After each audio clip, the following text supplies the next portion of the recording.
ശ്രീ രാഹുൽ ഈശ്വർ എന്താണ് ഇദ്ദേഹം ന്യായാധിപൻ ഏത് കോടതിയിൽ? വിജിലൻസ് ട്രൈബ്യൂണലിൽ.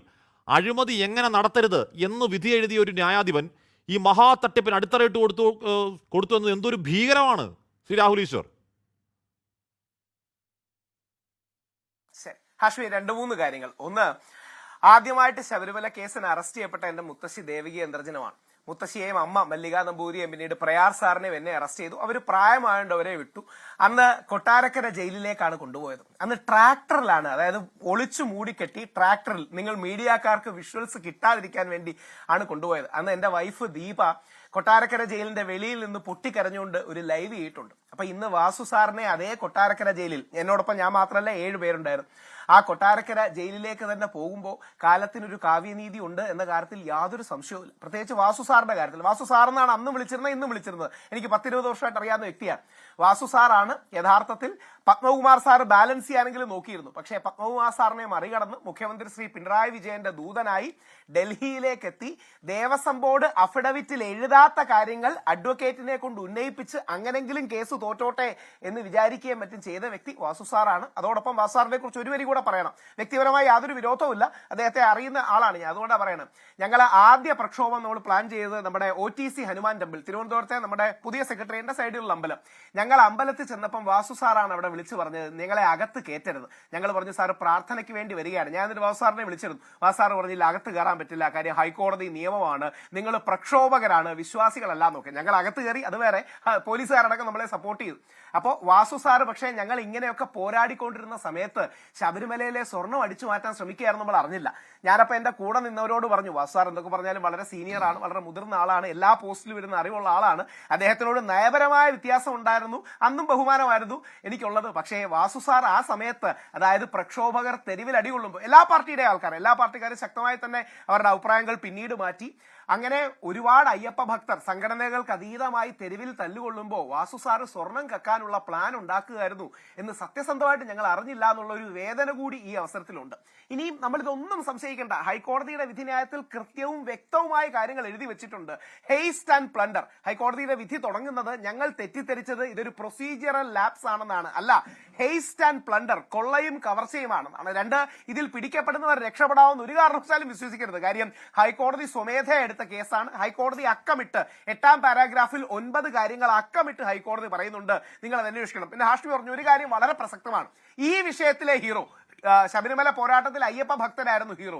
ഈ വിഷയത്തിൽ സംശയം ഒന്നും വേണ്ട, ഹീറോ ഹൈക്കോടതിയാണ്. നിങ്ങളടക്കം മാധ്യമങ്ങളോട്, ഹാഷ്മിയോടുമുള്ള അഭ്യർത്ഥന 2 കാര്യങ്ങളാണ്. ഒന്ന്, ജസ്റ്റിസ് വിജയരാഘവൻ സാറിന്റെയും ജയകുമാർ സാറിന്റെയും ഒക്കെ ഫോട്ടോ അടക്കം നിങ്ങൾ കാണിക്കണം. ശബരിമലയ്ക്ക് വേണ്ടി, നമ്മുടെ അമ്പലങ്ങൾക്ക് വേണ്ടി പോരാട്ടം നയിച്ചത് അവരാണ്. 2, നിങ്ങൾ മാധ്യമങ്ങളാണ്. മാധ്യമങ്ങളടക്കം നിരന്തരം ചർച്ചയും മറ്റും എടുത്തപ്പോഴാണ് ജനങ്ങൾ ഉണർന്നത്. കാരണം നമ്മൾ ആരും വിശ്വസിച്ചില്ല, ഈ കൺമുമ്പിൽ നിൽക്കുന്ന സ്വർണം അടിച്ചുകൊണ്ട് പോകും ദേവസ്വം ബോർഡുകാരെന്ന് വിശ്വസിച്ചില്ല. കൺമുമ്പിൽ നിൽക്കുന്ന അയ്യപ്പന്റെ ദ്വാരപാലക ശില്പങ്ങളിൽ നിന്നും വാതിലിൽ നിന്നും ഒക്കെ സ്വർണം അടക്കം കട്ടുകൊണ്ടുപോയി മറച്ചു വെക്കുമെന്ന് നമ്മൾ കരുതിയിരുന്നില്ല. അപ്പോ കുറെ കൂടെ ശക്തമായി നമ്മുടെ പൊതുസമൂഹം ഇതിൽ പ്രതികരിക്കണം. ഇനിയും കൂടുതൽ അന്വേഷണങ്ങൾ ഉണ്ടാവും. ഒരു കാര്യം കൂടെ ഉറപ്പിച്ചു പറയാം, അദ്ദേഹം മാത്രമല്ല, എനിക്ക് അടുത്ത ആളുടെ പേര് പറയാൻ വേദനയുണ്ട്, വ്യക്തിപരമായിട്ട് അറിയാം, അദ്ദേഹത്തിലേക്ക് എത്തുമെന്നാണ് ഇപ്പം നിങ്ങൾ മാധ്യമങ്ങളെല്ലാം പറയുന്നത്. അന്ന് ശബരിമലയിൽ ഉത്തരവാദിത്തം ഉണ്ടായിരുന്നവരുടെ അറിവോടുകൂടി നേതൃത്വത്തോടും നടന്ന കള്ളയാണ്. അവർ കോംപ്ലിസിറ്റ് ഒന്നുമല്ല, ദേ വേർ ദി ലീഡേഴ്സ്. അതായത് ഉണ്ണികൃഷ്ണൻ എന്ന് പറയുന്ന പ്യൂണാണ്. ആ ഉണ്ണികൃഷ്ണൻ എന്ന് പറയുന്ന പോറ്റിനിയ പറയില്ല, ഉണ്ണികൃഷ്ണൻ എന്ന് പറയുന്ന വ്യക്തി വെറും പ്യൂണാണ്. മുരാരി ബാബു കയ്യാണ്. ഒറ്റ വരി പറഞ്ഞ് അവസാനിപ്പിക്കാം, ഇത് നയപരമായ ഒരു കൊള്ളയാണ്. It's is a robbery by policy. ഒരു പോളിസി ഉണ്ടാക്കി ആ പോളിസിയുടെ ഭാഗമായി ശബരിമലയിലെ സ്വർണം പതിച്ച കാര്യങ്ങൾ, സ്വർണം പൂശി മാറ്റി വെച്ചാൽ ആരും അറിയില്ല എന്ന് തിരിച്ചറിഞ്ഞുകൊണ്ട് അവിടുത്തെ സ്വർണം എടുത്തു മാറ്റി അതിന്റെ വ്യാജ പതിപ്പുകൾ ഉണ്ടാക്കി, ഡ്യൂപ്ലിക്കേറ്റ് ഉണ്ടാക്കി തിരിച്ചു കൊണ്ടുവച്ച് ഒറിജിനൽ സാധനം പലർക്കായി വിറ്റ് ഈ ഡ്യൂപ്ലിക്കേറ്റ് ഇടയ്ക്കിടയ്ക്ക് വീണ്ടും പൂശി അതിൽ നിന്ന് കാശ് ഉണ്ടാക്കാമെന്ന് കരുതുന്നതാണ്. ഹാഷ്മിയുടെയോ എന്റെയും നമ്മുടെ ആരുടെയെങ്കിലും വീട്ടിൽ നിന്ന്, ഇവിടെ ഒരുപാട് നല്ല പാനലിസ്റ്റ് ഇരിപ്പുണ്ട്, നമ്മുടെ വീട്ടിൽ നിന്ന് 10 പവൻ എടുത്തോണ്ട് പോയി പണിക്കാരന്റെ വീട്ടിലേക്ക് 39 ദിവസം എടുത്തു എത്താനെങ്കിൽ നമ്മൾ ആ പണിക്കാരനെ വിളിച്ചു ചോദിക്കൂലേ, 39 ദിവസമായില്ലേ, എന്റെ സ്വർണം അവിടെ എത്തിയില്ലേന്ന്. ശബരിമലയിൽ നിന്ന് നടന്നുപോയ ഉണ്ണികൃഷ്ണന് ചെന്നൈയിൽ 39 ദിവസത്തിന് മുമ്പ് എത്തായിരുന്നു. പക്ഷെ 39 ദിവസം അയാൾ കയ്യിൽ വെച്ചിരുന്നത് ഒരുപക്ഷെ ഫേക്ക് റെപ്ലിക്കയും ഡ്യൂപ്ലിക്കേറ്റും മറ്റും ഉണ്ടാക്കാനാണ്. വളരെ വേദനയോടെ പറയട്ടെ, ശബരിമലയിൽ ഇപ്പൊ ഇരിക്കുന്ന സാധനം ഡ്യൂപ്ലിക്കേറ്റ് ആണ്. എനിക്കത് പറയുന്നത് വളരെ വേദനയുണ്ട്. ശബരിമലയിൽ ഇപ്പൊ ഇരിക്കുന്ന സാധനം ഡ്യൂപ്ലിക്കേറ്റ് ആണ്. ഈ ഡ്യൂപ്ലിക്കേറ്റ് ആണെന്നുള്ള തിരിച്ചറിവ് നമുക്ക് വേണം. ആ ഒറിജിനൽ സാധനം തിരിച്ചെടുക്കണം. ശ്രീ റജിൽ മാക്കുറ്റി പറഞ്ഞ ഒരു കാര്യം വളരെ പ്രസക്തമാണ്. എനിക്കൊരു ഭക്തൻ എന്ന രീതിയിൽ ആ ചോദ്യം ചോദിക്കാൻ പറ്റൂല, അയ്യപ്പന്റെ സ്വർണ്ണ വിഗ്രഹം അവിടെ ഇരിപ്പുണ്ടോ എന്ന്. കാരണം അത് ഞങ്ങളെ വേദനിപ്പിക്കുന്ന ഒരു കാര്യമാണ്. പക്ഷേ അവിടെ ഇരിക്കുന്ന എന്തൊക്കെ സാധനങ്ങൾ അടിച്ചുകൊണ്ട് പോയി എന്ന് ആലോചിക്കണം. കാര്യം അതൊരു മാഫിയ കൊള്ള സംഘത്തെ പോലെ പ്രവർത്തിച്ചു. ഒരു വരിയും കൂടെ പറഞ്ഞ് അവസാനിപ്പിക്കാം. ചമ്പൽ കൊള്ളക്കാർ പോലും അവരുടെ അമ്പലങ്ങളിൽ നിന്ന് മോട്ടിക്കൂല. ഇന്ത്യയിലെ ഏറ്റവും കുപ്രസിദ്ധരായ കൊള്ളക്കാർ ചമ്പൽ കൊള്ളക്കാരാണ്. ചമ്പൽ കൊള്ളക്കാർ പോലും അവരുടെ അമ്പലങ്ങളിൽ നിന്ന് മോട്ടിക്കൂല.